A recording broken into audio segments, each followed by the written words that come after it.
Magandang gabi mga beshi. Nag-stop over muna kami kasi sobrang antok na si Happy. E 10 pa naman mag-open yung factory na pupuntahan namin. So, matutulog muna siya dun sa car. Ayan, tutulog muna si Happy dyan.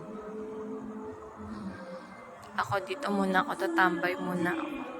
Maraming nag-i-stop over dito kasi mga natutulog sila dito sa gilid-gilid. Tambay muna tayo dito ng mga 1 oras. habang hindi pa nag-open yung factory. Grabe, ang ganda dito. Ang gandang kunan nito sa gabi, kaso lang yung camera ko malabo. Ano ba yan? Kailangan na rin ng high-tech na camera.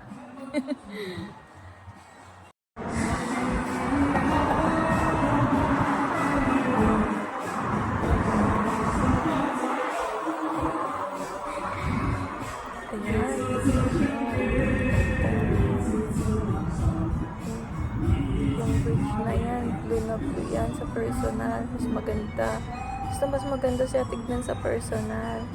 Mga building na rin, nag-iiba-iba ang kulay.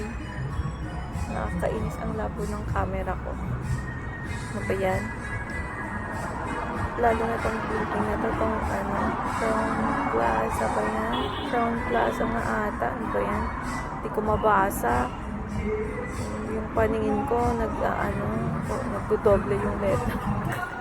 Kumakalat yung mga malabo ang mata. Ganda dito, grabe. Inis naman, labo ng camera. Ano ba yan? Tambay-tambay muna tayo dito. Maganda sana dun sa baba o may dagat. Dagat ba yan? Tawag dyan. Dagat yun eh. Connect sa dagat yun. Ang gulo na ng book ko. Maghapon na kaming nasa labas na naman ni Habi. Grabe. Pagod na siya. Nagwo-worry ako baka mabinat siya. Grabe naman kasi pag kailangan kumayod ng kumayod para kumita ng pera.